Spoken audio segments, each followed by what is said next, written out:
It is Deuce the Scoop. It is Big Dog Chico. It is your man, Uncle Neely. And it's Friday. You already get y'all drink on. But before we do that, man, we got Coach Paul Reed joining us to talk some important news. Teddy Bridgewater, all that stuff that's going on. Got some other stuff to catch up on with Deuce the Scoop and then sit down with Bucky Sanders. It is the morning run.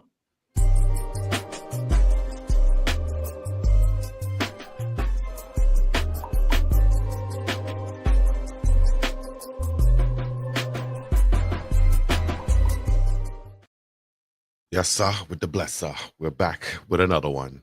It's morning time somewhere, so we appreciate you guys getting the morning run in with us right here on the Pregame Network. Deuce the Scoop, Big Dog Chico, Uncle Neely, live and in effect.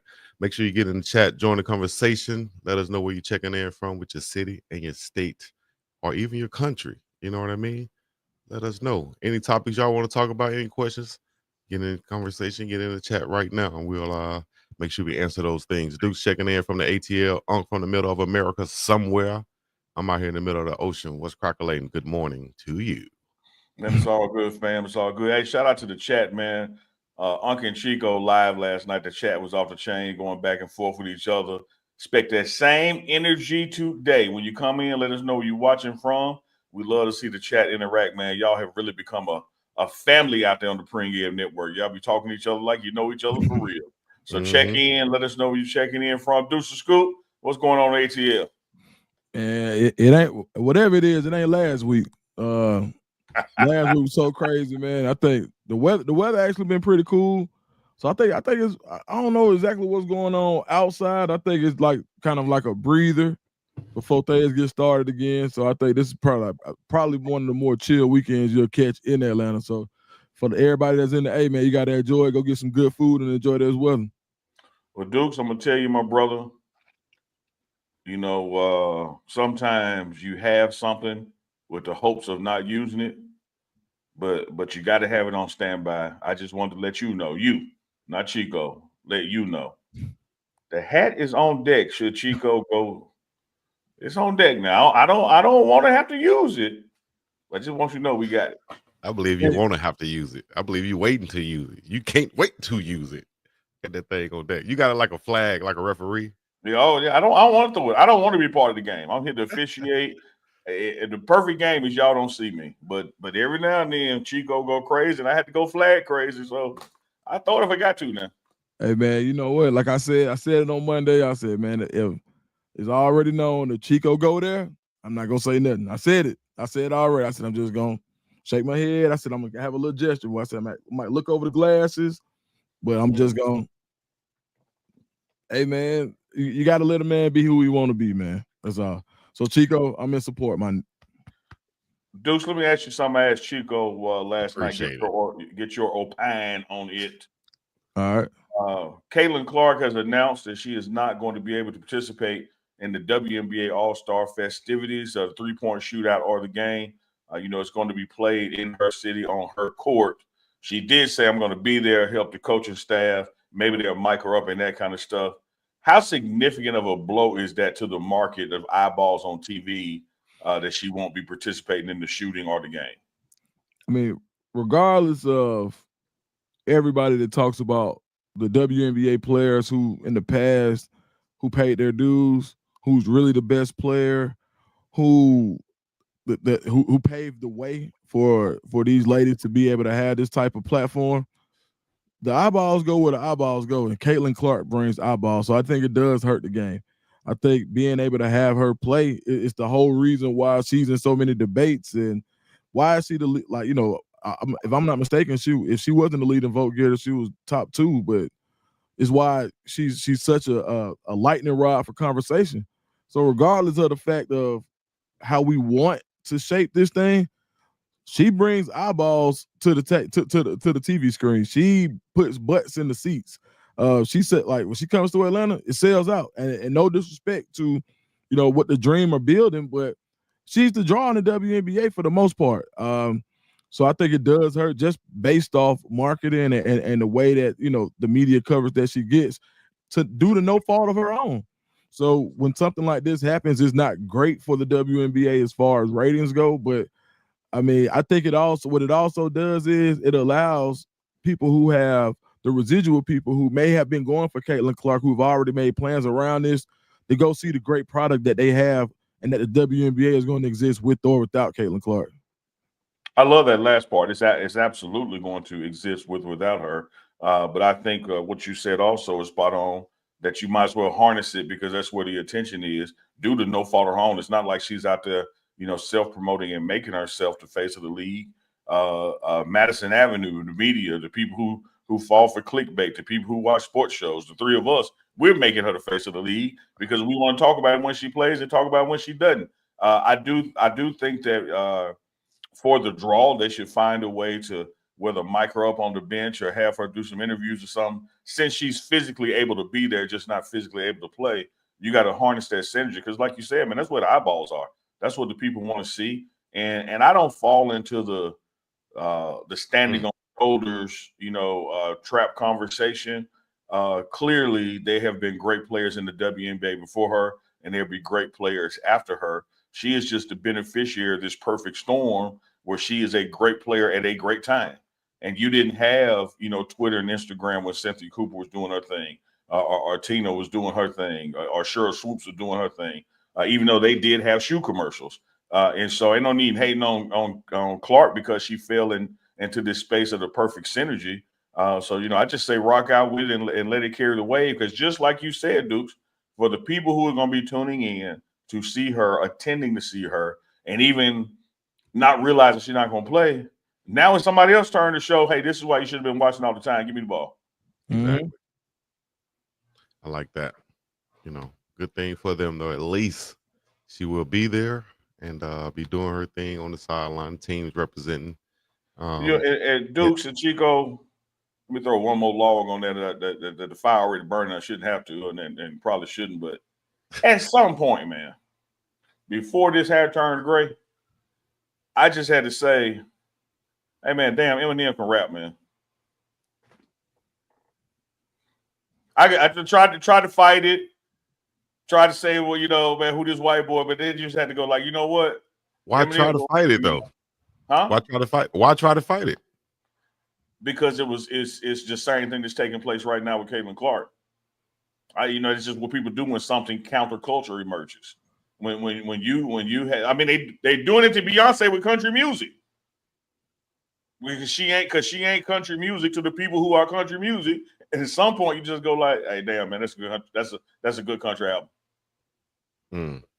No matter what I think about it, it's good. Like, and so like Caitlin Clark can ball and people like to watch ballers.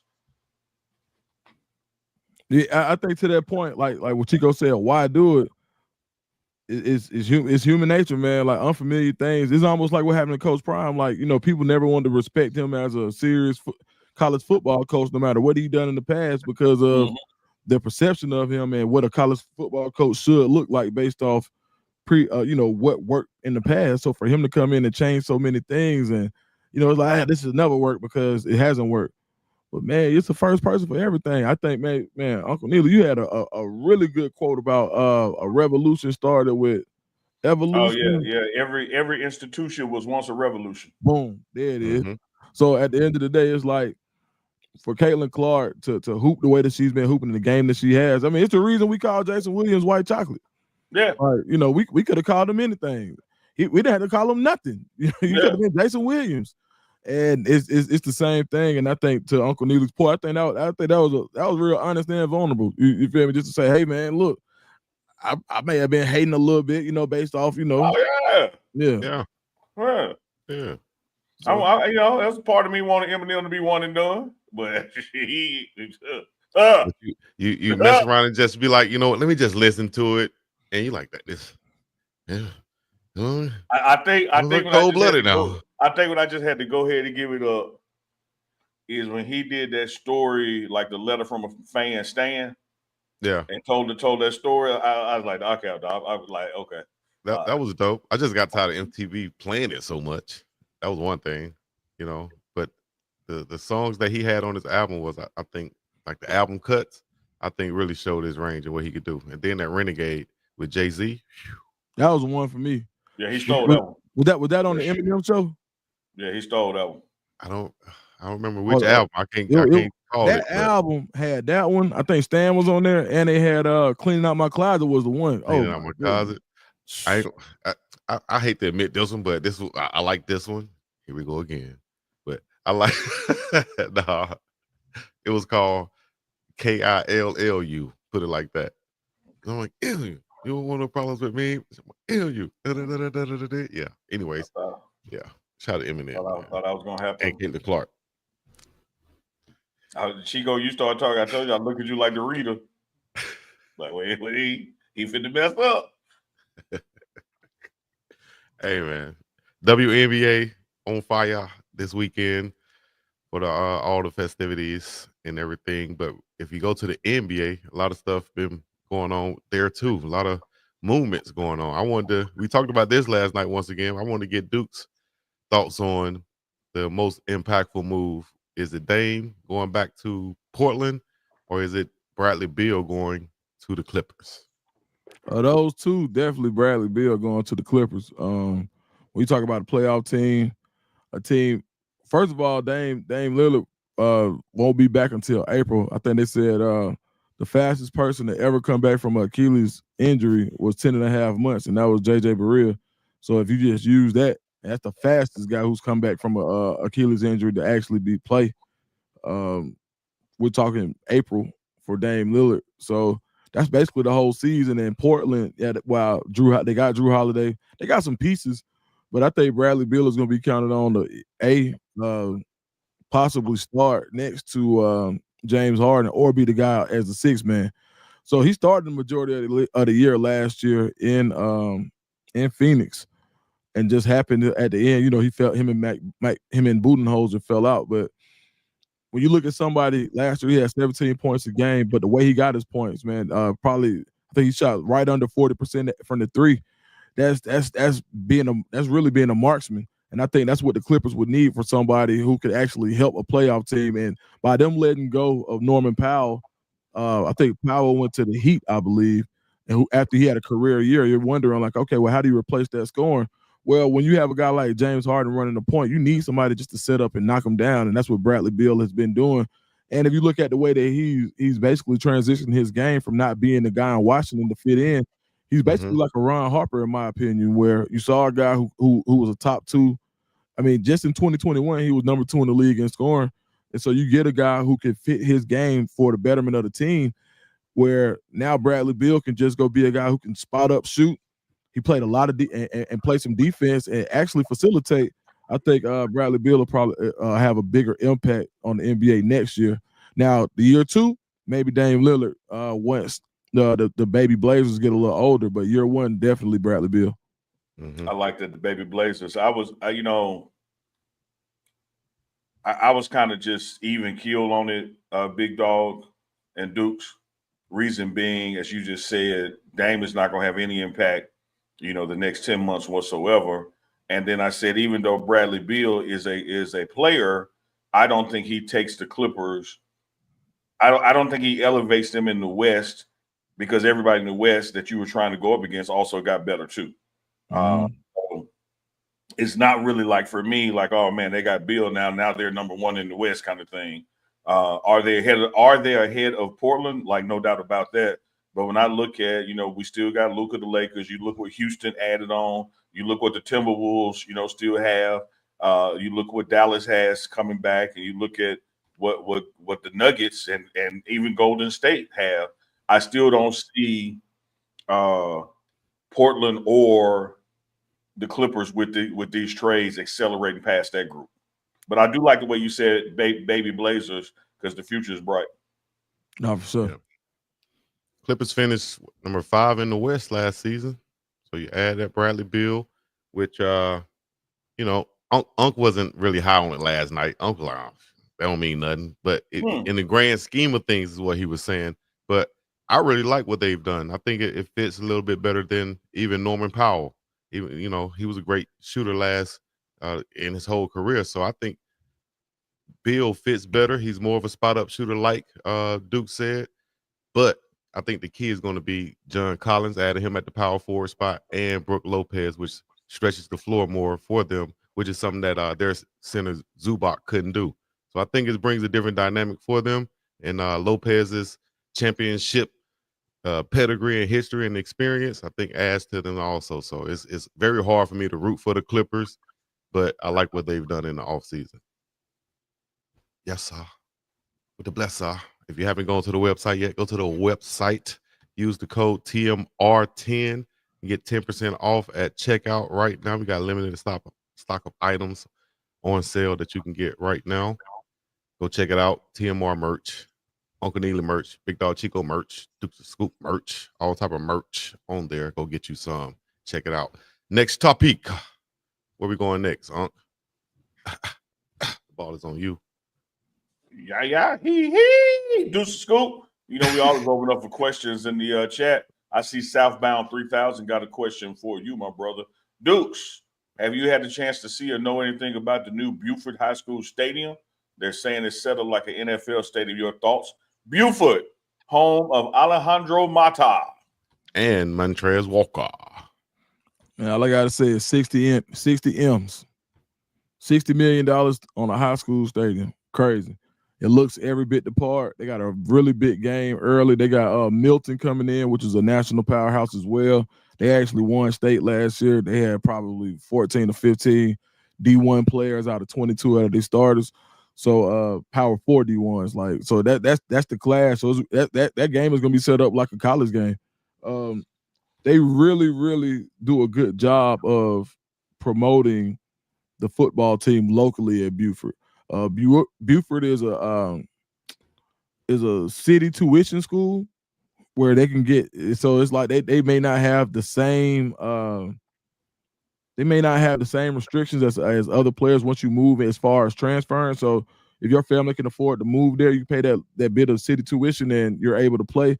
So they're loaded every year. When you look at, like, even with Colorado, you look at Mata, you look at Montrez Walker, and on that team, we're talking about KJ Bolden this year. They got Nas McCoy, 4-star. They got Ty Boogie. He's another 4-star going to UGA. Like, they're loaded every year. So I think it's fitting for a program of that stature who's now been placed themselves on a national level with the likes of a Mater Dei or St. Thomas Aquinas down in Florida or Miami Northwestern, guys who have that national imprint. I think it's fitting that Georgia gets into the mega stadium thing as Texas.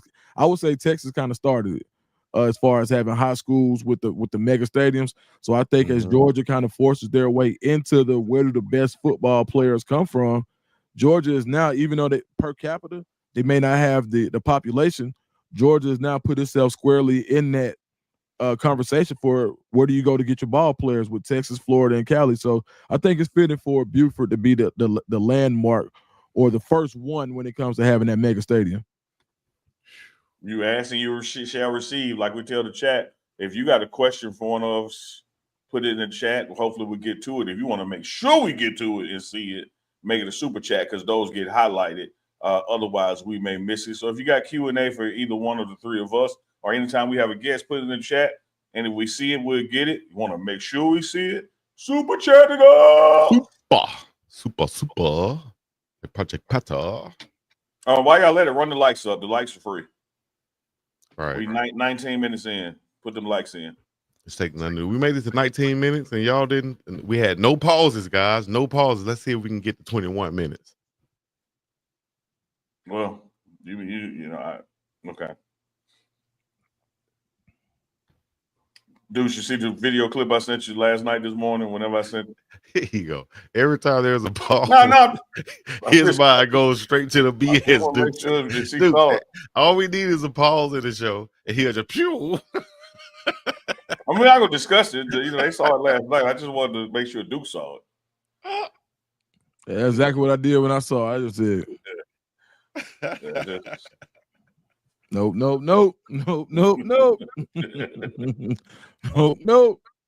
Come on now, dog. That's a wild boy, man. That's all I'm saying. Wild boy. Wild boy. If I see you in some tights. If I say KFC in the Sanders last name, what do y'all think, dog? I think chicken. Chicken. Good chicken. Original or crispy? What y'all going with? I like original, man. I like the seasoning on that original. It can be kind of soggy sometimes, but I like that original. But it's something about that though. The fact that it could be a little bit soggy is it's a different type of texture of the skin on there. You know, right? Yeah, that Pause KFC again man. before you say something.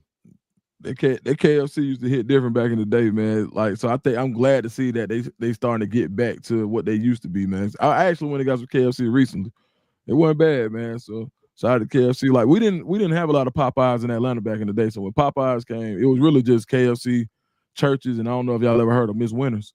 But yeah, so that's what really. So all the Miss Winners are gone. It's like 2 Miss Winners left in the city of Atlanta, and Popeyes really took that spot. Miss Winners was mine back in the day. All of our Miss Winners now are Chinese seafood places. Boom. Yep. You know, a lot of the Miss Winners, they JJ's fish and chicken now. The JJ's with the crack season. Yeah. Yeah, that's what a lot of the old Miss Winners are, or American Delis. But it's been a minute since you had a DoorDash on the show. You know, man, you know what, man? I said, man, I got to cut back on that DoorDash. I got to looking at them bills. I was like, hey, buddy, man, you better go down there and use that crock pot and that air fryer. So you know, it's a little different, man. I might do a little Instacart, but outside that, I had to cut back on that. But you know what we gonna do? You want me to eat on the show? Break bread. I got to be extremely hungry. Hey, look, advertising is wide open. Exactly. I know for a fact that it works. When I eat something, when I order something, when I eat it, pause on the show. It's Rashonda Coleman. She'll hit me. She'll be like, "Hey, Dukes, I tried that place out. Hey, Dukes, I tried that place out you mentioned on the show." And I said, "Man," she said, "Hey, I went to this spot." She said, "Hey, you might want to reach out to him." So that's next, man. Dukes live food review on the morning run. And I'm gonna tell you how it is for sure. Well, hey man, you had Osakin. Say it on. Osakin. You had Osakin on the show. I tell them I don't know what the hell it means, but I just yell it. It sounds like something you're supposed to yell. Yeah. Sound like something you're supposed to yell. Osakin. But you had him on the show, man. Had a good conversation. Said God is going to get all the glory at the end of the day. Right? Mm-hmm. Let's go to this clip right quick, and see exactly what Lil Prime had. Well, everyone knows that, bro. Nobody cares about these chains, nobody cares about that, bro. It's just we care about each other. We don't cherish items. We cherish people and relationships. But yeah, but nah. So it was cool that like, okay, now now the big dog turned into an underdog. So now that underdog could go right back up to the big dog, and that's gonna make the story even way better. And that's going to put way more eyes on him, and that's going to bring way more believers put eyes on God, because God's going to get all the glory at the end of the day. So, amen. It is whatever happened was supposed to happen. You know, what they meant for evil, God meant for good. So, it is what it is. No. Once again, another great piece of content right there. What you think about that, Duke? Your thoughts? Man, that was so the context of that, I was asking about what his mindset was during the draft for somebody who's you know, we had already touched on him kind of being the glue to that family, the guy who makes sure that everybody's okay, a guy who really works in the support function but also has his own dreams. And for him to say like, look, you know, this ain't about just me, this ain't just about him, it's about God getting the glory. And the way that that he literally put it to the point where it's like, look, he's got an opportunity this is an opportunity that God gave him to give God the glory. So I think for him putting it, like, if you're not a fan of that family, or if you're not a fan of Shador, then if you listen to that interview, you got to be a fan, because they're literally denouncing the things that people think that makes them. And they're saying, hey, this ain't about the jury, this ain't about the car, this ain't about the flash, this is about God using us as vessels. And yeah, we're human, but at the same time, understand that if all this stuff goes away, our faith stays. And that's what keeps that family together and what keeps that family strong. So, man, I appreciate that clip being ran. And then, you know, if you haven't, go check it out. And it'll also be running on the Pregame Network. So if you're already here, be sure to check that out. Yeah, I think one of the things about the Sanders family in totality, with Coach Prime being the tip of that spear, his people think they know, but they have no idea, man. Like they ain't what it looked like. And even when you say, well, they're making it look that way. So what else am I to think? They're not doing it to make you think what you're thinking. Like that's you. When you look at somebody you don't know and you come up with assumptions about them, it really says more about you than the other person. Like you're telling on yourself and how you see things more than you are analyzing the other person. And so, like the family is very faith grounded. They know that for you to have a testimony, you got to at some point have a test, and those tests comes. And one thing I say about him is I've seen him lose some battles, but when have you seen him lose a war? Like I'm gonna bet on him every time. You know, like even during that draft process, which you and Bucky were talking about, when you get to Shadur's second contract, third contract, it's gonna pale in comparison to what the first contract is gonna pale in comparison to what those gonna be. You know, it's so like it's going to happen. When you like read the story of Job and everything was taken from him, and then when he got restored tenfold, not one fold, not 5, 10, like so he's going to end up with not only everything that he has in store coming for him, it's going to be exponential what comes. So, and then that wouldn't happen without the downside. Like everybody, you know, you talk about Mount Everest and the tip of the tippy top, but somewhere in the bottom of the ocean, there's a valley just as equal to that high. And so you got to be able to deal with both of them in life. And the only way to deal with both of them in life, that comes with faith. For sure. And you know, Chico, that brings up the clip I sent you, man, because one of the things, whether it's, you know, Coach Prime's health or just everybody in general, you never know what people are going through or what they have been through. You know, you just see them, they walk around smiling. And I want to give a shout out to my big brother, literally my blood brother, same mama, same daddy, 3 years apart brother.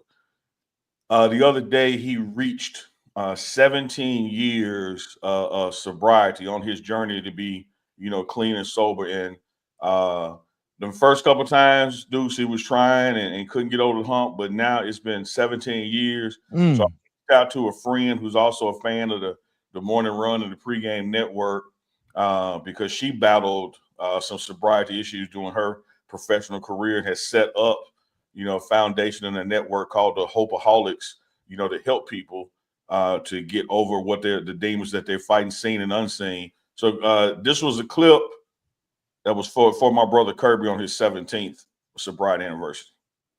It is your girl, Natalie Eva Marie. Our boy, Uncle Neely, let me know that it is your big 17-year sobriety birthday. So I had to personally hop on here and give you a massive shout out because God is good. 17 years is definitely an absolute blessing. So I just wanted to wish you not only a very happy birthday, but tell you to keep on keeping on. Stay the course, one day at a time, baby. And hopefully this is the best year yet. And shout out to Uncle Neely for connecting us. And hopefully we can celebrate our sobriety birthdays at some point in time together. Mwah. Man, that's big time right there. That's big time.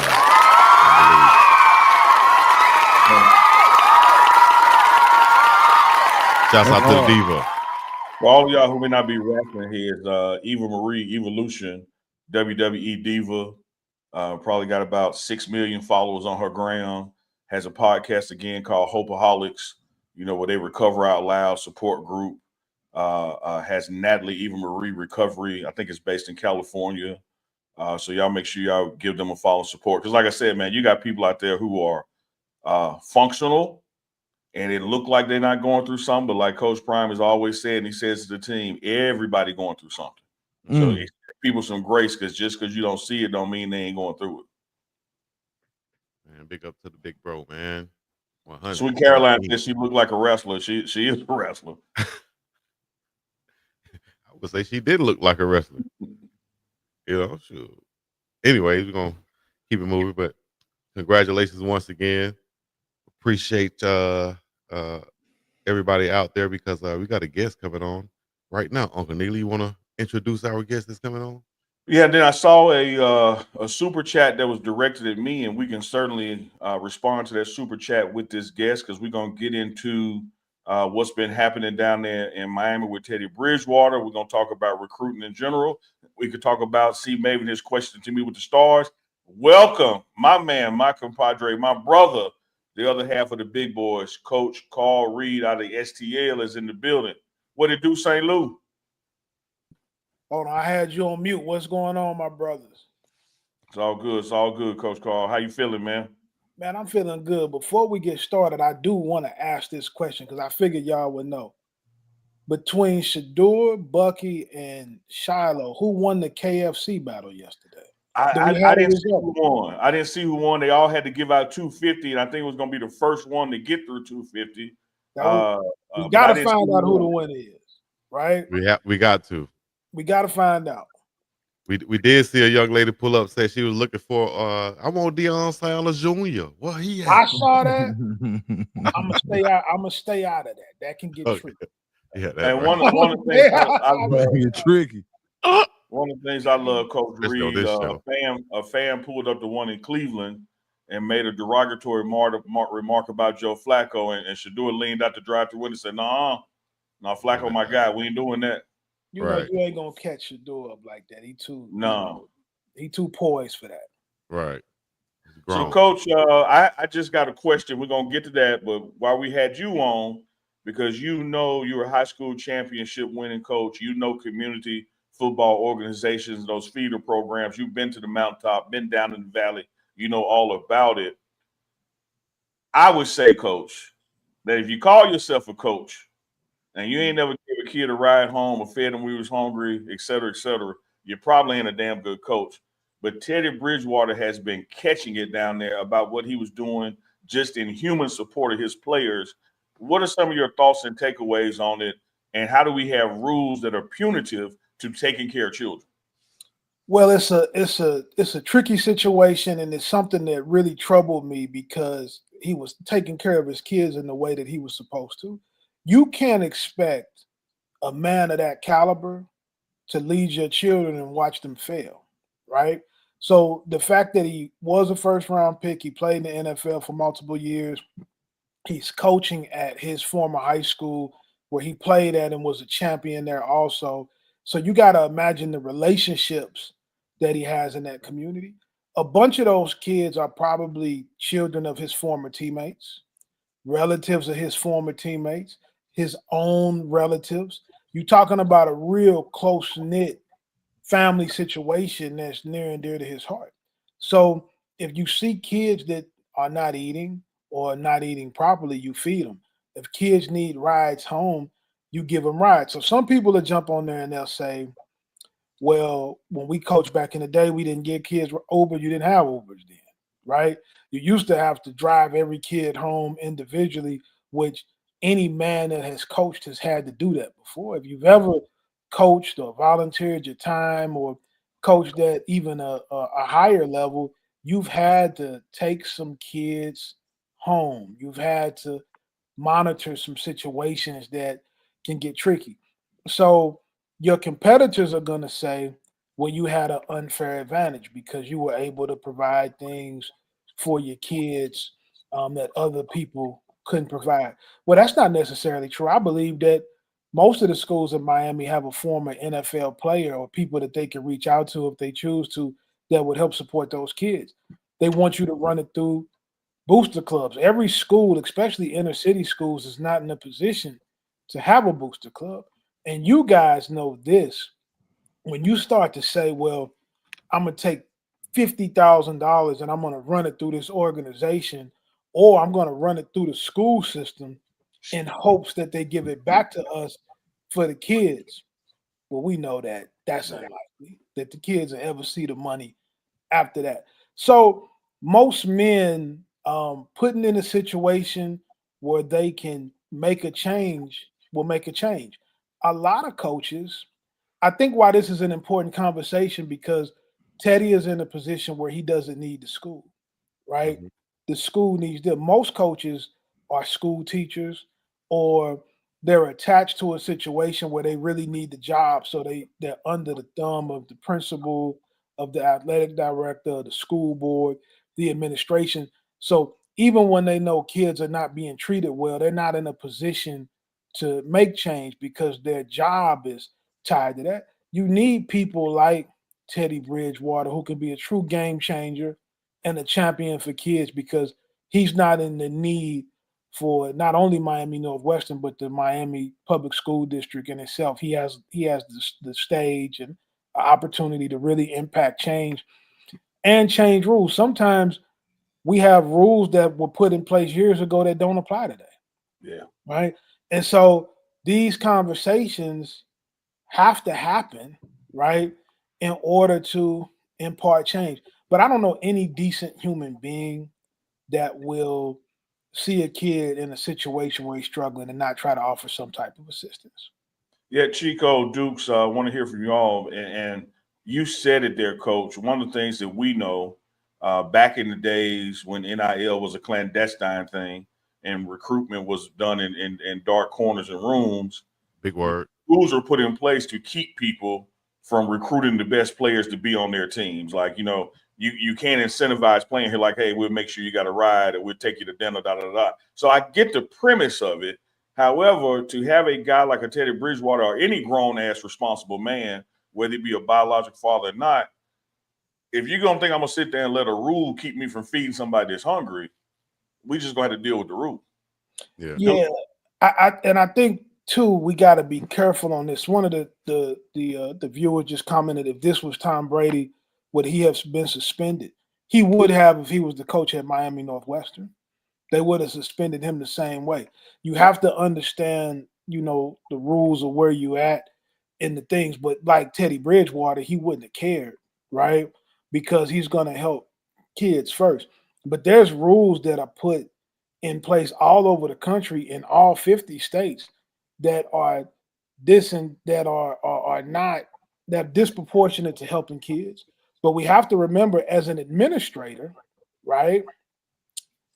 As an administrator, most of those guys are not there to help kids. At the point that they start making those six-figure salaries, it really changes them because they become really scared to lose their job.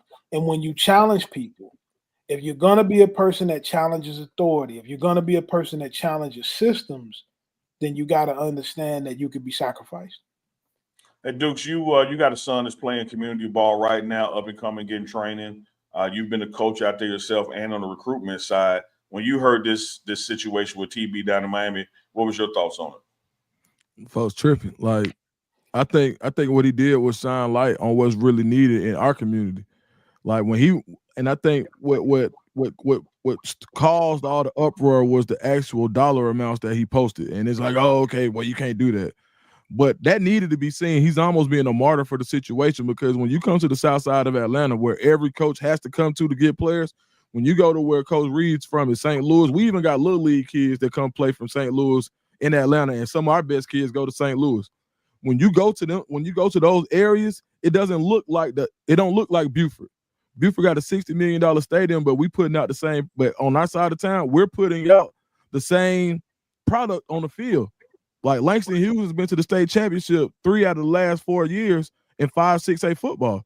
But the resources in comparison to what they're competing against the Milton, who's in the same county, but on the other side, Milton's booster club ain't worried about that. They got it. Alfred, Buford ain't worried about that. And these kids have real world. We can go back to Maslow's hierarchy of needs. Those type of situations that you need before you can even think about putting a helmet on. So for Teddy Bridgewater to be able to step in the gap and say, you know what, I got this. Y'all boys focus on playing football. And sorry to say, in some areas you got to say working on playing football and staying alive. When you got kids that live on Cleveland Avenue in Atlanta, where it's a war zone, and they talking about putting on a helmet, that's a totally different ball game than what some kids on the other side of Fulton County have to deal with. So when I see things like this where somebody wants to step in the gap, one, I hate it, and I'm glad the way that we're rallying behind Teddy, because you don't want to discourage the next Teddy Bridgewater from getting in the area. But I think the Teddy Bridgewaters have to be from the community.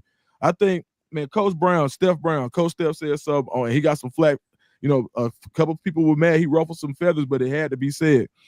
He said if folks was getting ready for concerts the same way that they get ready for their children's youth football or their children's high school football, then a lot of the stuff going on with Teddy Bridgewater wouldn't even be an issue.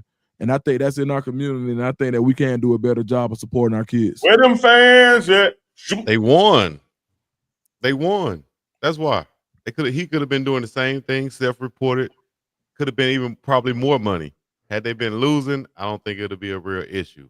Once you start winning, now what's the problem or what's going on? How are you winning? You know, they're going to ask questions. So at the end of the day, from what I'm seeing, he was a volunteer. He wasn't even an employee. So how you?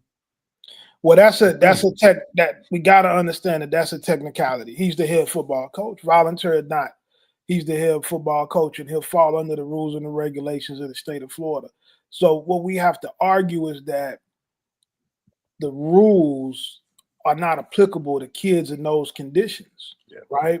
And he didn't gain an unfair advantage. Feeding your kids and giving them rides doesn't give you an unfair advantage, right? Right. If That's you give not him a ride without, right. Uh-huh. So if you saying, well, if he would have ran it through a booster club, then he would have been compliant. I mean, any rule that stops you from being able to give kids immediate need is a rule that needs to be changed, and it's a rule that doesn't need to happen moving forward. So Right. at the end of the day, you can't say, well, Teddy was a volunteer because you wanted him to coach the team. And Miami Northwestern is a national football powerhouse. They've been winning championships for a very long time. We're talking about a 30, 40-year history of them winning championships and consistently being the most dominant program in South Florida, in the state of Florida, really. I mean, when you think about some of the stars that have come out of that program, so they didn't just start winning because Teddy became the coach. They've been winning. They've been had a winning tradition. Now, I'm sure he solidified the community and brought excitement back to the fold. But when you think about Teddy coaching, he played at Louisville. He was a first-round pick of the Minnesota Vikings. He could have took his coaching talent to that level. He could have Right. coached in college. He could have coached in the pros. He's a very, very high-character human being. There's a ton of people that would love to have Teddy Bridgewater associated with their football program. But typically in the public school system, especially in our communities, the ball gets dropped by administration consistently. How and will this Coach change Reed, things moving forward? Coach Reed, it really mirrors in my mind when Coach Prime got here to Jackson State. And there were some things that he wanted to do, and out of his human heart and kindness and need and seeing how long something had been deprived, and then had to come to the realization that as coach, I can't do it. We'll be filming something like, oh man, don't worry about it. I take care of that. We're like, Coach, like the rules don't allow it. And I think you're spot on, Coach Reed. What has to be addressed, if you go back to the civil rights era and what Dr. King was doing under his leadership with the civil disobedience, the rule of thumb was if the law is unjust, we're not unjust in breaking the law. Like we have to put justice first. And if you have a rule in place that keeps a kid from eating, like we have to make that the issue, not the issue of somebody's being paid staff or volunteering, or would have happened if it was Tom Brady or whatnot. We have to address the fundamentals of this policy because whether it is now NIL and everything that's taking place in athletics has changed. We got to look at, man, some of these communities you can't apply those same rules to. Like some of these kids get out of practice, and if they don't eat, they won't eat again. They come back to school the next morning for breakfast. I think one of the problems we have too is that in education, we don't have enough courageous leadership. So say if you're the principal or the athletic director, and let's say Teddy made a mistake by making that post. Let's say that he shouldn't have posted that. Instead of you coming out and condemning him, I think you got to protect your guy. I think you got to protect your alum who came back and coached your team for free and who's brought national attention and acclaim back to the school. And you say, we're going to take care of this in-house. Teddy will be our coach, right? These are some of the parameters that we're going to set in place. And then you help them create a booster club if that's necessary, or you sit down with the powers that be and the resources and the connections that you have to figure those kind of things out. But I think that it's in very poor taste for a school administration to take the stance that it seems like they have taken against one of their, if not the most famous alum on the football side that they've had. I love it. I love it. Chico, we had a super chat with the question, and it's also in Coach Reed's wheelhouse. Coach Reed, sometimes we take these questions when they make it a super chat. Now we see them. we see them. C. Maven asks, Uncle Neely, can you break this down for us? why do stars matter so much in recruiting? But seems to me nothing once a player gets to Colorado under Coach Prime. I'm gonna take that in like two parts, and would love to hear you brothers, particularly Dukes, Chico, and Reed, because y'all have done this way longer, deep than I have. Don't get me wrong, Coach. You can take it off, Chico, so they can see us. Don't get me wrong. There's a lot of times when a young man has a 5-star, he is that dude. But there's a lot of times there's a guy that with a 3-star, and he is that dude too. And so I really just don't go to bed or rise in the morning just banking on what the stars say. I look at what the coaches can do with them. And why you can see a Coach Prime and his staff in Colorado take a guy that's a 3, and after off season now he's playing like a 5, is because the premium under Coach Prime organization is not the star you come with, it's the coaching they put into you, and are you coachable? Which is why he sits down and meets with players and their families and talks about, at Big 12 Media Day, man, when Jordan Seaton shared with the press there, he said, of all the places that recruited me and I visited, the only place that told me right after my butt hit the chair what was wrong with me was Colorado. Everybody else was shining me up, saying I'm the best thing, I'm going to do this, I'm going to do that. And when I sat down with Coach Prime, he said, hey, no matter where you go, this is what you need to fix if you're going to go to the next level.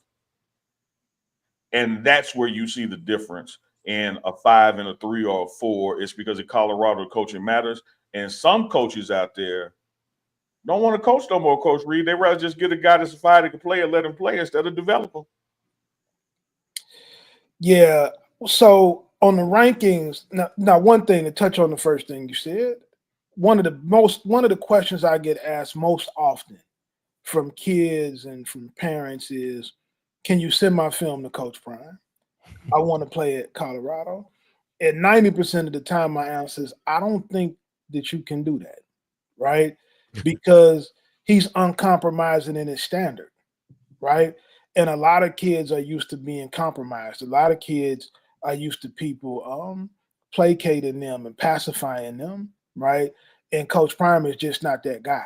So you should only plan on playing in Colorado if you're ready to fall in line, do what you're told, and do as you're instructed, right? And play with incredible discipline and self-accountability. And everybody's not ready for that. And that's why he's also surrounded himself with a bunch of NFL coaches. So that's that part in terms of playing for Colorado. So on the rankings, right? And Coach and I have had this conversation, and we talk about it a lot. Dukes and I have both worked for companies in the past that do rankings. So I'm not gonna pull back the curtain all the way, but I'm gonna pull it back a little bit because we do still have some friends that work in those places.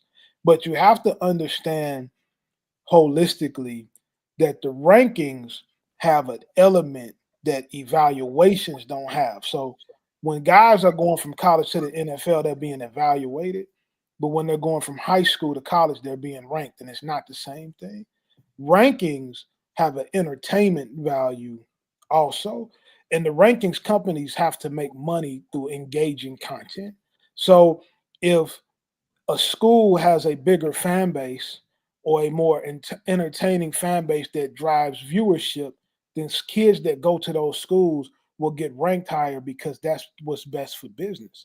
Colorado does not necessarily have the team site engagement that maybe Georgia and Alabama and Ohio State have. So the same kid can go to different schools, and it could change the way that that kid is covered in some instances because of what's engagement. Because those rankings companies, those fan site companies, they're in the business of making money.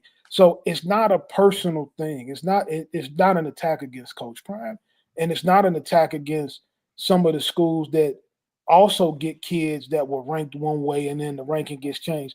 It's strictly what's best for business in engagement, in viewership, in clicks, in how people make their money through YouTube and social media and the algorithms that have. So what I would tell people is don't get caught up in rankings because rankings are for amateurs and evaluations are for professionals. Love it. Or If our sound man was working today, Manny, he typically take Fridays off. He'd gave you a sound effect right there. he's at Camp Duval right now. He was at Duval Day last weekend. Oh, Now he's at camp. Yeah. So you know how he's still recovering. mm-hmm. Man, if I Duke, was I hate for you to have to follow that, but you got to I'm follow. not. No, I'm not. Look, let me tell you something about Carl Reed. Hey man, he was through with it before I knew what to do with it. So why would I say anything with it? Hey man, he right. That's it. Hey, that when I got the 24/7, when I got that call, I knew I was on the right path when it was Carl Reed. So hey, he said it. That's the godfather of it for sure, especially in our community. Yes, indeed. Believe that. Hey, Chico, you was underranked one time. man, I was probably under ranked.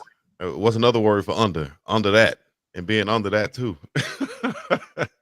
But nah, those rankings didn't mean the same, as they do now, like they did back in the day. I don't even know if I had a ranking. I just remember being a honorable mention, all state player or something like that, right? And I felt like I was still underrated. But I looked at the guys that was in front of me at the position, and they were all had better measurables than me, and they went to a bigger school than I did, came from a better program than I did. So I think that kind of lines up to what Coach Carl Reed is saying now.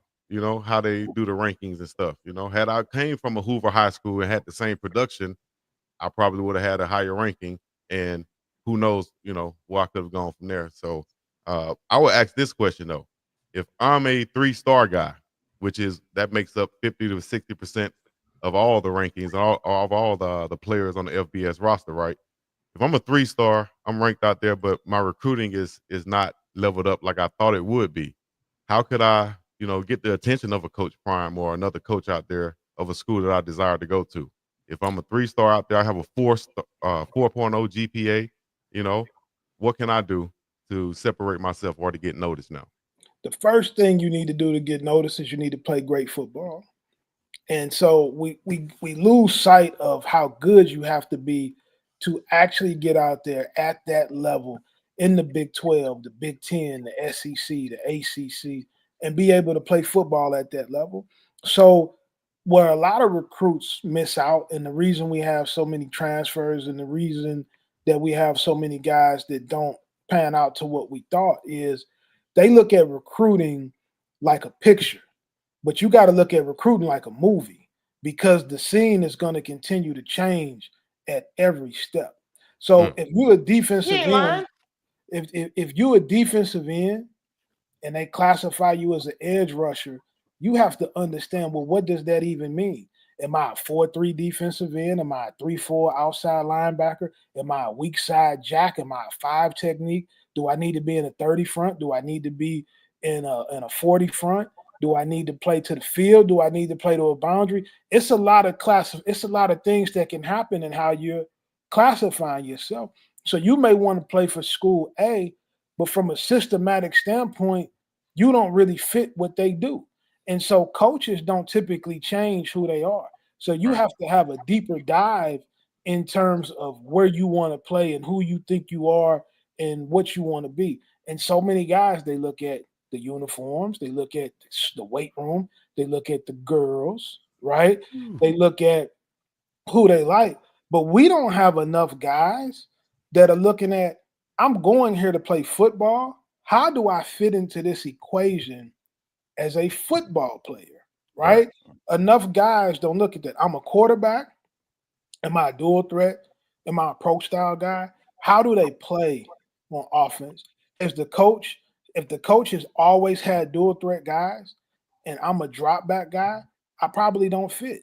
Well, maybe I grew up in this state, so I want to play at this school. That's fine, but you still don't fit the way they play. So it's going to be a struggle for you to get out there. And enough guys don't care about their actual football career.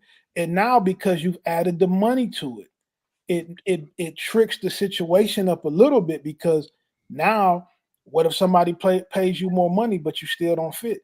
And now you got your parents or your family members or friends trying to be your agent. Nobody wants to be a teacher anymore, or a doctor or a lawyer or an insurance person or start a business. Everybody wants to take the most talented kid and represent them and think that they all going to be rich. Well, you can't get rich if you put the kid in a bad situation because he's never going to materialize into the player that he's supposed to be.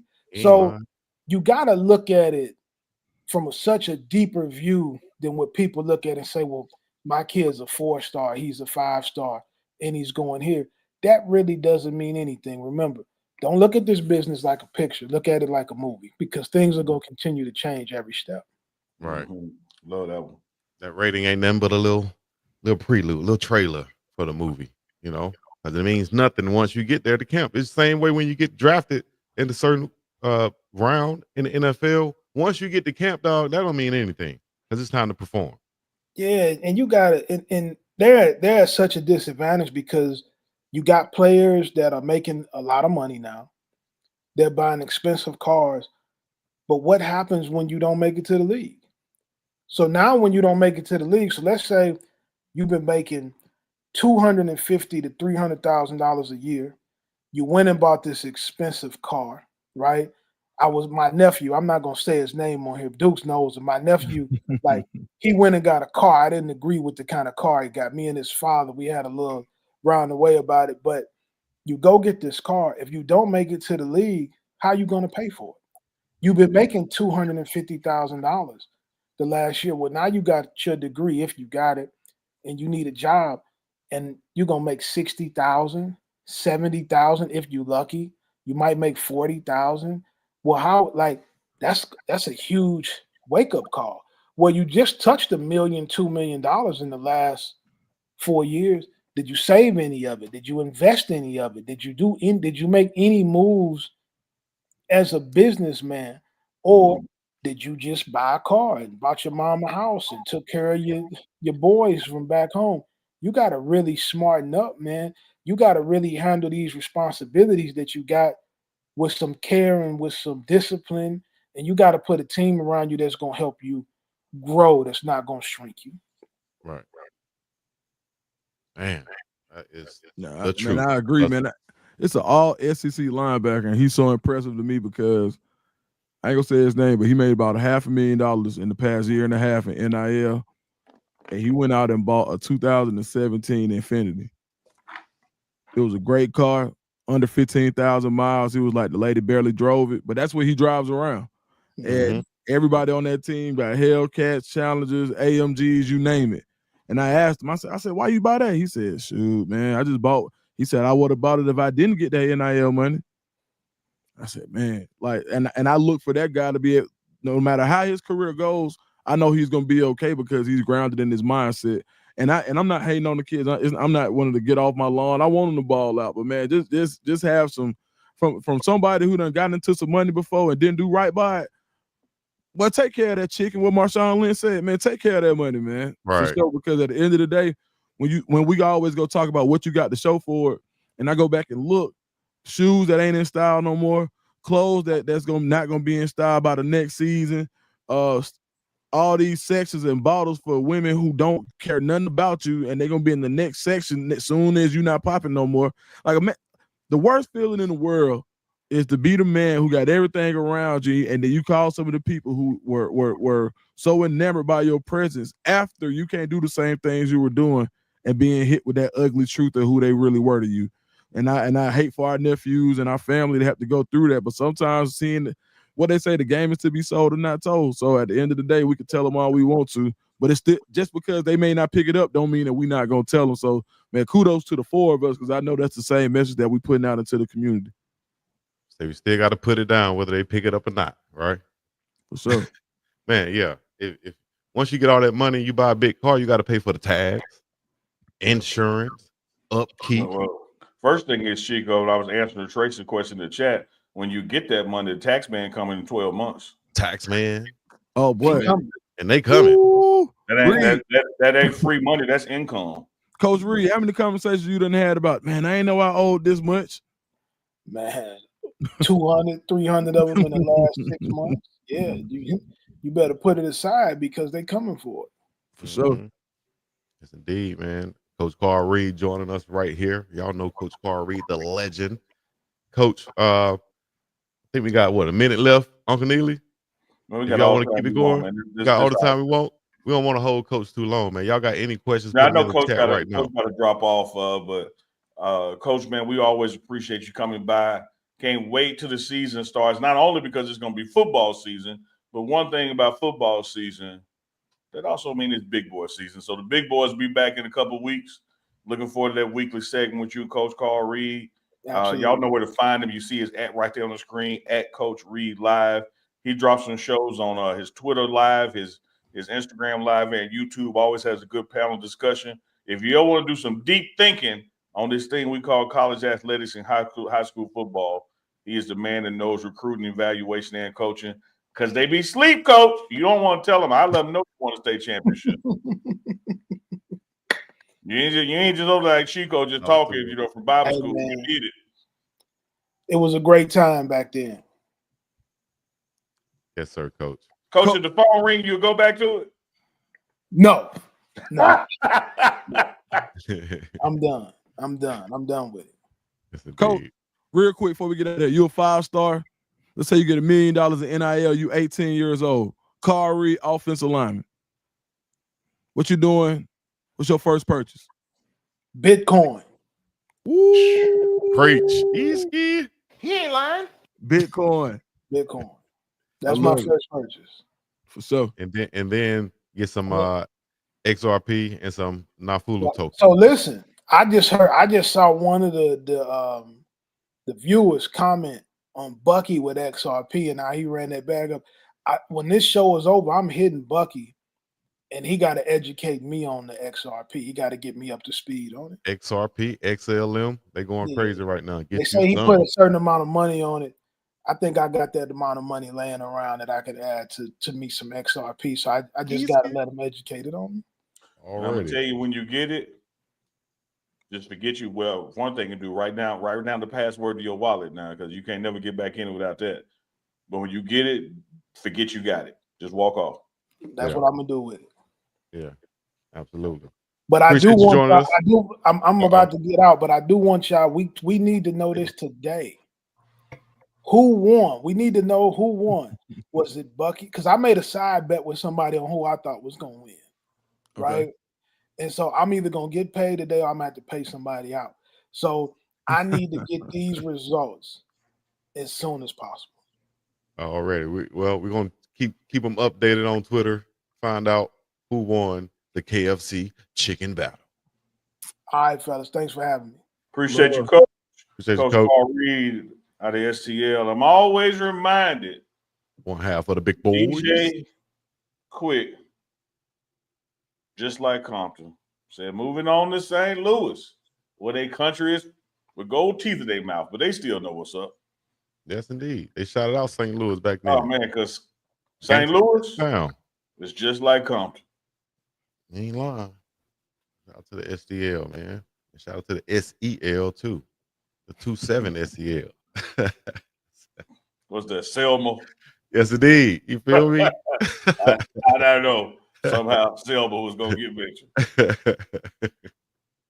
From the A, but not Atlanta. From Alabama. Straight out the country. You could tell from my grandma. Shout out to Goldsville. Shout out to Chico, like, I'm all your fish, Chico. He was a compliment. And Chico, one of the many things I love about you is like, oh, you like your own best friend. You would just sit on there, chuckle and smile, and like in your own damn world, just happy. Like you over there kicking it, and they don't say nothing to you. Like I'm having a good time. Yeah, it's like, hey man, what fun he having and we having? What is he doing? Hey, I remember a comedian named Tone X came on Def Comedy Jam, and he said, "I don't know about y'all, but before I came here, I smoked half a blunt, so everything funny to me already. I don't care if you laugh or not." He said, "Here, this old world. You feel me? Chico, my old world. I ain't smoking half a blunt. All you need, Chico, you might have some handy. All you need is some black shades, because when you get to laughing, you become Stevie Wonder over there. Your ass get to rocking. You get to. I mean, look at little Stevie over there. Is that she wonderful? Man. Here come the giggles. Here come the laughs. Well, see, that's why you can't say that about that. Y'all put it in the chat right there. All of a sudden, I'm just going to hit this already just in case. hit that prime team miss. That good, hey, man, great show. Great show, man. We got some information. This ain't hot Chico. We had hot Chico. He don't tell us what would happen. Yeah, this is nice calm. I took my what you call it, my alpha brain memory and focus pills over here from Joe Rogan. We ready to go. Chico Have Baked Stories and Tales. That was a great movie though, Have Baked, right? Y'all not like that movie? Somebody said they need a tiny hat sighting. Go smoking that Hawaiian hash. God dang, that's crazy. This ain't it. Sing the song, Unc. I know that's all I know. I don't know, I don't get down with it, Chico. Duke, what's your plans for the weekend, big dog? Man, tomorrow I'm working the Damari Austin Youth Elite Camp. Starting running back at Auburn, College Park, Georgia, Southside Atlanta. We'll be at Woodward Academy tomorrow between 9 and 1. So if you're in Atlanta, you want to pull up on Dukes to Scoop, I will be at Woodward Academy tomorrow from 9 to 12. We probably stay till about 1. And shoot, man, putting on for the kids in the community. Nice. I like that right there. I remember when we were speaking of the Teddy Bridgewater situation, man, I remember when I was out there back home coaching in the community, had a team, whether I had a team or I was just doing summertime drills. Like this time right now, I would have been outside in the summer in the heat with young athletes. I got to watch what I said. I almost said young boys, and y'all would have been, young athletes out there, boys and girls, training with me out there in the summertime. And I definitely had to give some of them rides home, ride home. So what type of person would I be to leave them kids out there and not take them home, And if we had a foul person, if we had Uber or something, I would have definitely used that. That costs money, right? Well, me taking them home, it costs gas, right? It's the same difference. You know what I mean? So, man, it's a shame he had to go through that, dog. He's going through that, whatever it is. But I think he'll get by it and everything will be fine. I think it'll eventually change some rules in high school football at some point, kind of like what we're going through with college football now. Eventually, it's going to be a situation in high school football. They're going to say, you know what? The head coach can be a volunteer if they want. And, they can have outside boosters come in, collectives or whatever, because that's what I think is going to eventually go to. It's going to be a lot of celebrities coaching. So you're going to have to open that up.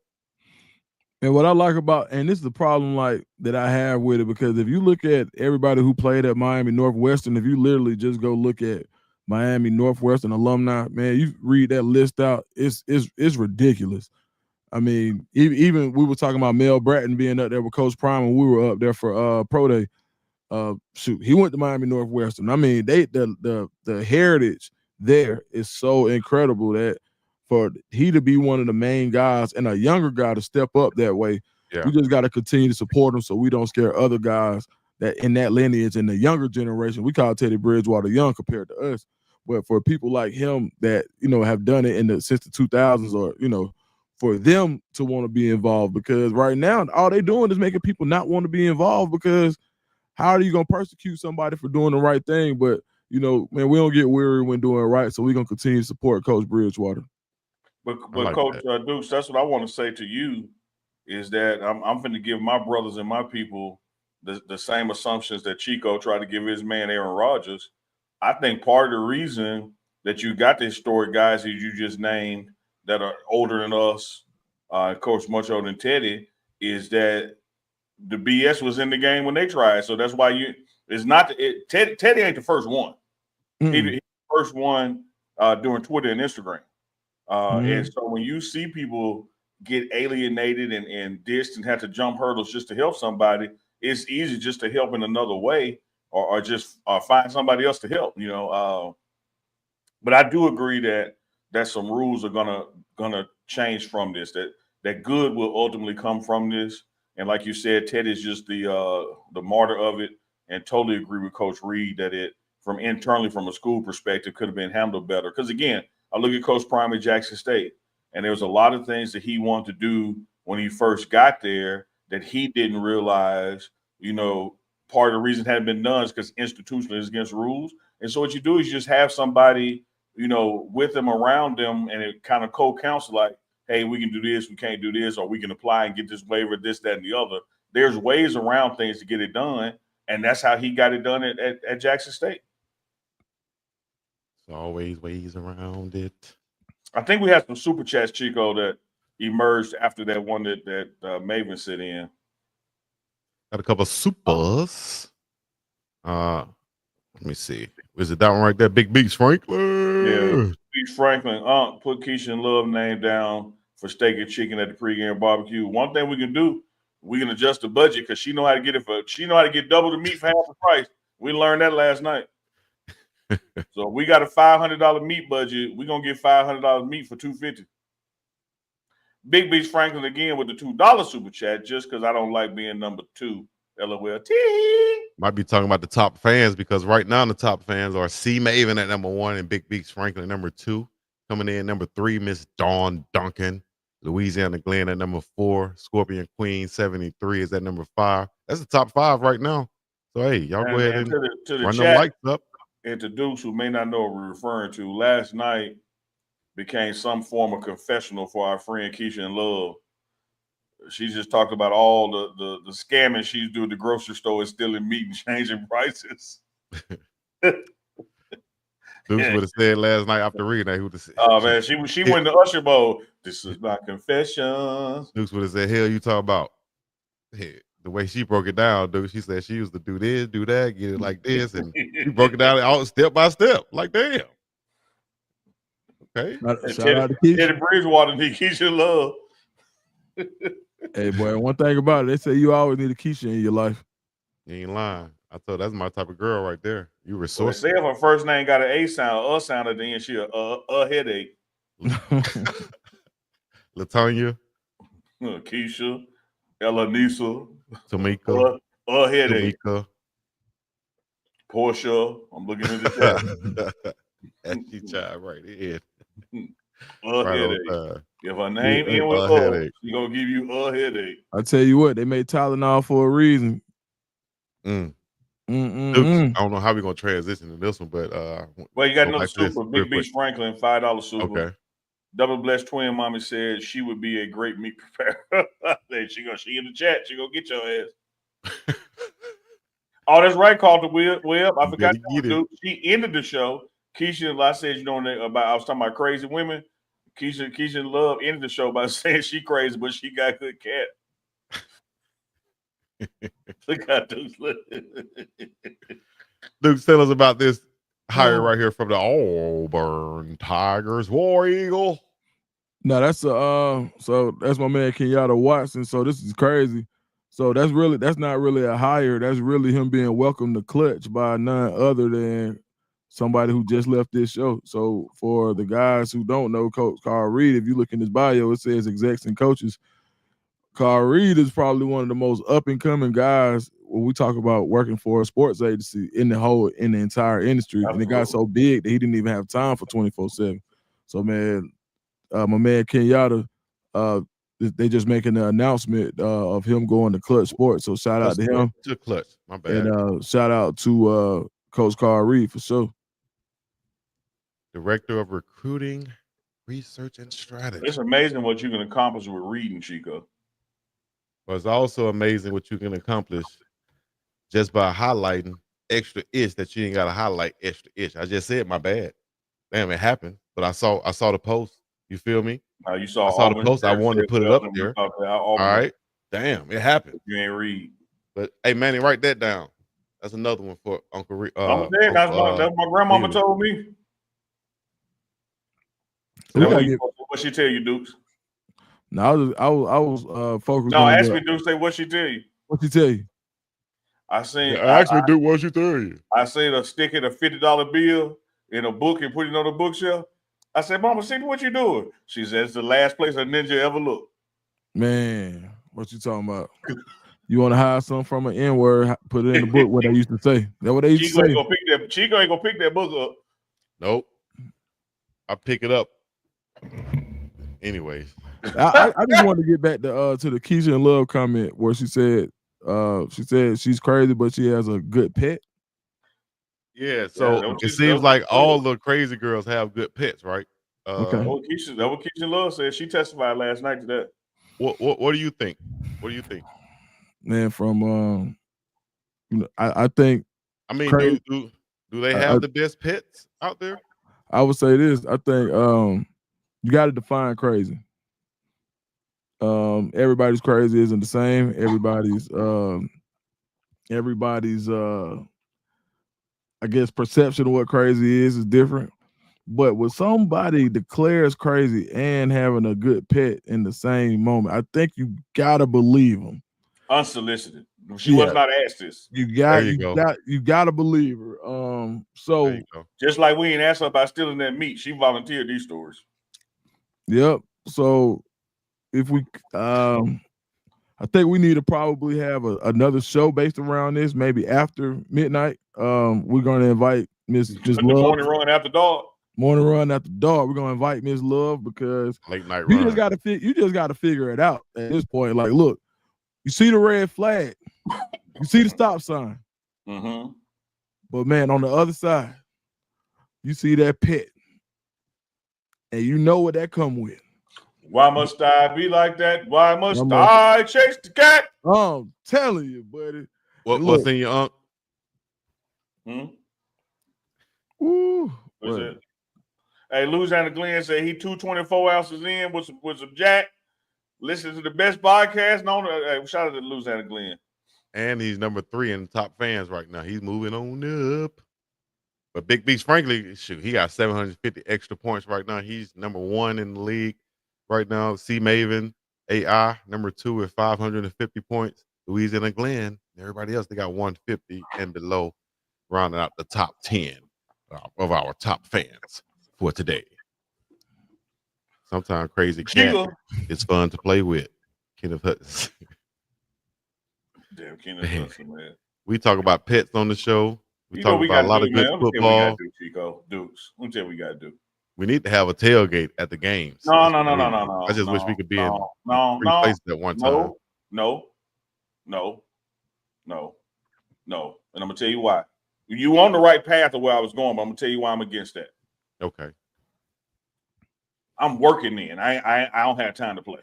Right. What we need to do in the off season is we need to get to like February or March and have us a pregame network, Deuce to School, BiggDogg, Chico meet up in some city where we do live shows for the weekend and fans come in too, and we just all have a meet and greet outside of it being football season. That way we really get to engage. We ain't got to go to the game and do no shows or nothing.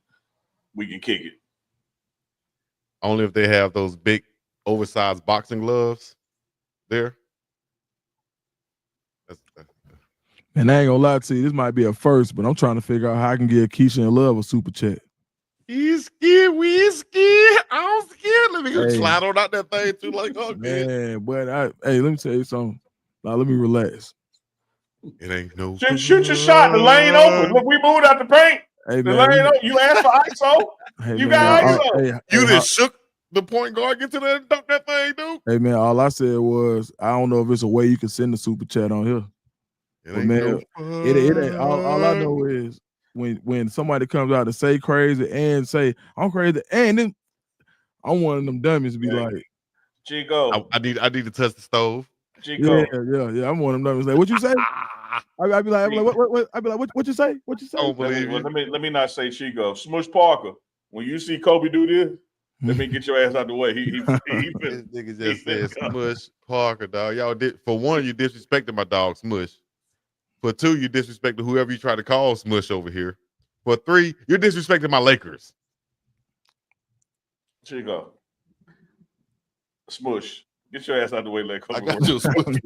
I got your motherfucking Smush. Get your ass out the way. Come up here, try to set a screen. Yeah, go. Cole don't need no help, man. Not from Smush. I keep Ken say I'm keeping it a buck. Hey, it's some guys like me out there, you know where we from, man. Sometimes it'd be like, Man, I know that mother got a couple screws loose, but woo. Hey, man, say, man. Hey, what to say, Big Banks Franklin? Big Good Beats job, with the Larry. $5 super chat. We say no to toxic cat, but Dukes to school cake. Juicy Hey, J man. boys. Man, I'm telling you. Hey, C Maven super chat $10 for K Love. Like I appreciate that, C Maven. Hey, Oh, hey, boy, but you know something.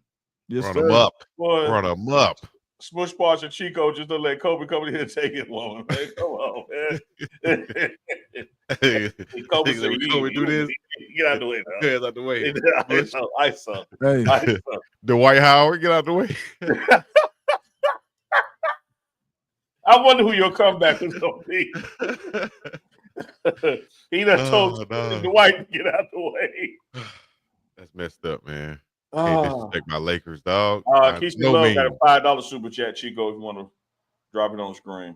Ooh. Oh, not Keish. Kesha Love with the $5 super chat. Dukes. I said I'm not crazy, but crazy girls got cook cut. Name what you. No, this used to next be a slide bit crazy. that makes you crazy right there. I used to be a bit crazy. That makes you crazy right there, don't it? she said, Deuce, I got cash up. I need to know, is it currently crazy or is it used to be crazy? There's a difference. If it still look crazy in there, you might send me that cash up. It's a little bit of cuckoo. It's a little bit of that in there. If it's a little bit of that. If it's a little razzle dazzle. Hello? Okay. A little Hey, man. When I met you last night, baby. Sometimes, man, I might not know if you don't love me or not. If you don't say, why you looking at that? I'm like, before you Reverend open BJ up your gap. Reverend BJ Nelson said we missed his super chat. I had respect for your lady. We tried to get Kesha Love to come on the show, but she laying in the bed looking crazy. But now I take it all back. Reverend BJ Nelson, $5 super chat. Man, we appreciate these super chats on this fine Friday. The way I hollered last night about Kesha and W Blessed Twin, they was off the chain last night, real. It was off the chain last night. I don't know if it was in the air, the water. I don't know if Lieutenant Glenn sent him some collard greens. I don't know what was happening. Man, what a show! But they was out. Man, yeah, they said what y'all give dudes. Nah, man, I just that I just got triggered. That's all. We all got triggers. Yeah. What's your trigger, Unc? About like Deuce, just a little razzle dazzle. a little something extra, I'm like, hey, what was that? That was a little extra, wasn't it? Yeah. And they said what was in the inhaler? Some cookies. Hey, Kesha Love, listen now. Damn. She said her pet is still a little crazy. She didn't say a little crazy. Freedom Genesis said Kesha was like, so what we doing all night? So what we doing? Man, y'all haven't gotten y'all So What We Doing merch. You need to go get some So What We Doing merch, some TMR merch. Some merch from all three of us right now at unclecico.myshopify.com and get you some. Got a 3-headed monsters right there. We need to make, I got an idea for a shirt. We're gonna do some goat heads, right? Just like that right there. You feel me? It'll be hard. Pause. Shouts out to the number one top fan right now of this show, Big Beats Franklin. C Maven coming in at number 2. Let me refresh and make sure that we're up to date on this thing right here. On this Biz Naye. Up in this Biz Naye. On this freaky Frizz Naye. Boy, that's a new KKK right there. Oh, C Maven took over the number 1 spot with 1,000 points. I think that's the first time we got 2 people over 1,000 points in the game. That's like having 2 40-point scorers on the team, right? Shoot. Big Beats and C Maven right now. Top 2, top fans. Reverend BJ Nelson, number 3. Kesha Love, number 4.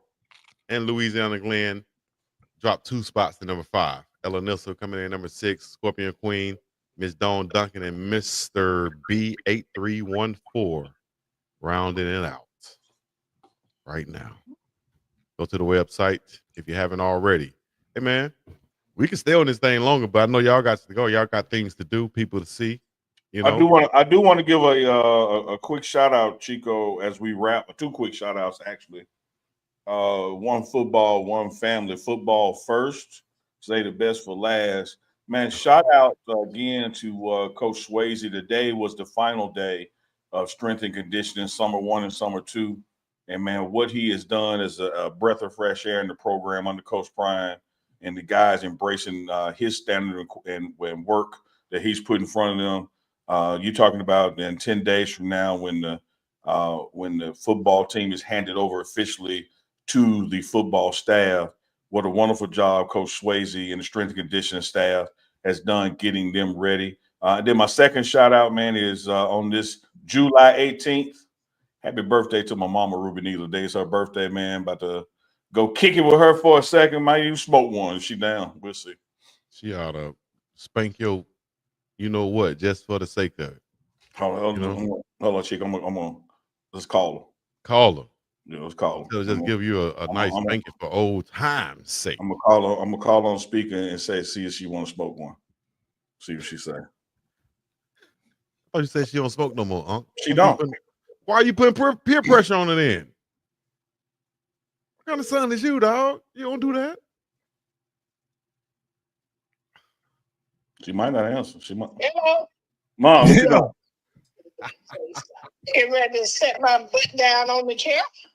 I got you on my live show. I was about to end the show, and I told him I'm about to come over there and smoke one with you. You got it? You want me to bring it? I finished mine. I have enough for today. All right. Yeah. You have to do whatever it is you do with your own. Don't come looking for mine. Oh, okay. Well, everybody in the chat said happy birthday to you. You nut. Happy birthday, Mama Ruby. All right. Hey, In she In hard, other man. words, man. she said, don't bring that Reggie over here. I don't want none of that Reggie you be smoking. No, rabbit tobacco. No, you got to bring that bit Laden. Zah, sir. That Zah shouted. Shit, buddy, did the one right here, buddy. Did the one. Hey, man, real quick. Hey, in Atlanta or in surrounding areas of Atlanta, wherever I was, I've never been approached by a security guard trying to sell me some weed or some other type of drugs in the club. Security tried to get it. Dukes, I'm sure that might not even be foreign to you, dog. Mm-mm. I thought it was a setup. I'm like, man, you trying to get me. I'm Man, finna buy no it's drugs security from a guards, security man. guard. So that started. Well, it started in some clubs because if the security guard sold it, then you can smoke in the club. Exactly. Yeah. Yep. That's what they told, man, my homeboy. I said, man, they trying to set y'all up. Don't buy that. They like, nah, they told us if we buy it, we can smoke. Man, that's a cold-blooded hustle, though, if you look at it. For sure. Like, yeah, they're gonna let that one go. Hustle. Shout out to ATL, dog, the city of the finesse. The hustle. Better have you 2 or 3 of them. I'm telling you. Understand me? Dang. Hey, man, Colorado football, y'all stay tuned for that. We also had this one other clip. I got to make sure. I hope this is the right one. Y'all forgive me if it's not. Hold on, let me see. Next, like right now, we know There we go. Where can everybody find you? What should we be expecting on Well Off? We head back to Colorado next week. It's a blessing. It's been a long journey, a long road. And as soon everybody will know, like, the reason I ain't left this house this summer. There you go. Hey, if y'all want to watch the full interview, go to the Dukes the Scoop page. Check that out for the exclusive. Like he said, it'll be showing on the Pregame Network also. But, hey, man, we encourage you guys to go subscribe to all 3 channels right now and get the exclusive footage right One there. last super chat on the way out. Reverend BJ Nelson, $2 super chat just dropped. These sisters had me looking. I'm single too. Lord, that's what I'm talking about. Real. See, we have BJ come on. I don't know if you noticed that. We have BJ a lot come on. Yeah. It ain't Rev be for Sunday. We got BJ right now. Yeah, shout out to now. All the way to San Francisco. Home on my dog Larry June. You know what I mean? Shout out to Larry June. Shout out to 2 Chainz. Shout out to Alchemist. All right. Where's Carucci?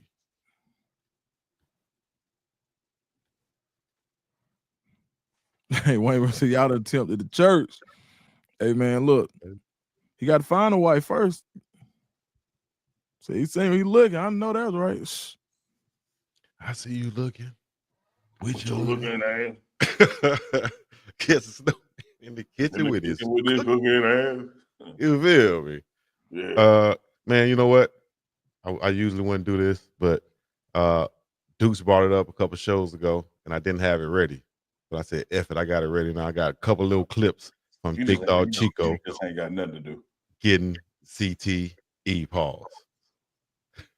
As Duke said. There we go. Yaka! Taking a lick right there. Then we're going over the middle right here. Versus Marshall. At Marshall. Just a couple little highlights. I can't play the music. No, I can't play the music. I thought you liked being in the pile. You got up too quick. You should stay down there. Got your pile. All right, I was like, damn, ain't nobody come jump on me. Like, what y'all doing?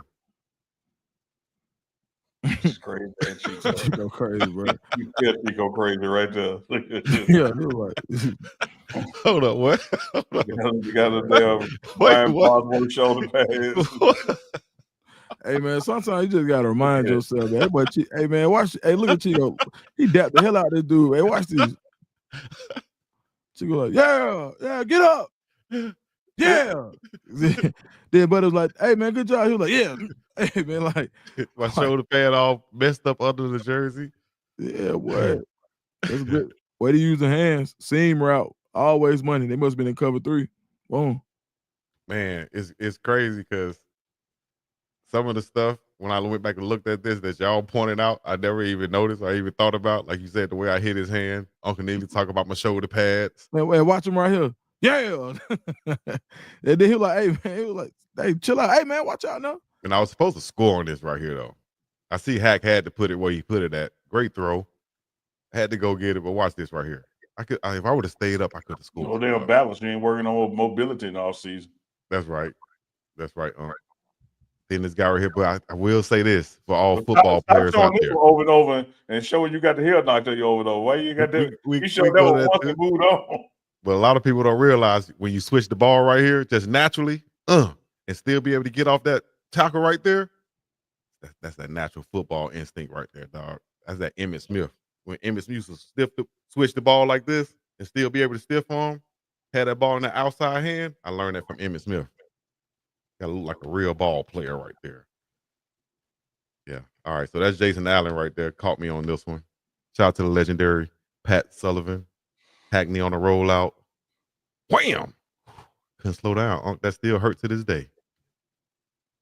Did you like the way your legs was tangled up and on top of somebody? It's like that's what you just like.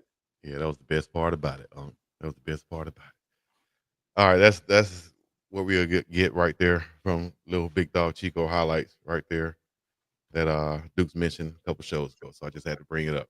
Unc, you got your hat? You want to say something about your hat before we get up out of here? You gonna say something about the pile? I was just getting ready. Okay. Now the pile is where it's at. Until you have a necklace on there, somebody rip it off, and you hear when they do it, you're like, damn, rip my necklace off. That boy said, yeah, no man. I'm finna go, man. I can't say that. Hey man, thank y'all for coming out once again, joining us on the morning run. Dukes the Scoop that dipped out on us, I guess. All right, well, you know what I mean? He said, I'm finna go. And he went. Hey, man. Hey, we'll catch y'all. Gotta be able to handle that fire. We off this Sunday. We're doing Sunday night. Why would we be off this Sunday? I don't know. I can't remember. Oh, okay. No, I think we're going live this Sunday. All right, we check y'all Sunday night for Uncle Chico. We'll be back Monday morning for the morning run and going bleeds and through this last week of quote unquote non-football.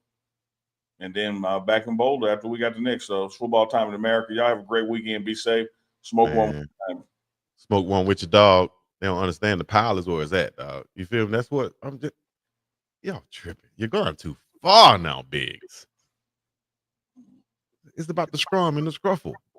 And y'all know what to do, man. Hit the like, subscribe, comment, and all the other good stuff. Share it with somebody y'all think would like this. Everything else. Freedom Genesis said they sold them shoulder pads in Sears catalog. No, East Bay. You know what I mean? Anyway, I know they wasn't Jordan Seaton Customs. Them was one They definitely side. wasn't Jordan Seaton Customs. They definitely wasn't. And they got flipped up. Anyways, I made the play. That's what's important, right? That's also important. It's also important to wrap the show up too. Yeah. That's important. Damn, play dog. Yeah.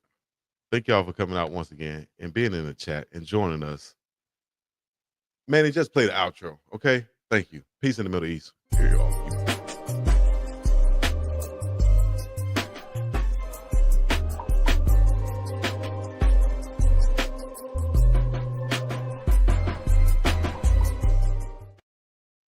TMR. Mondays, Wednesdays, and Fridays.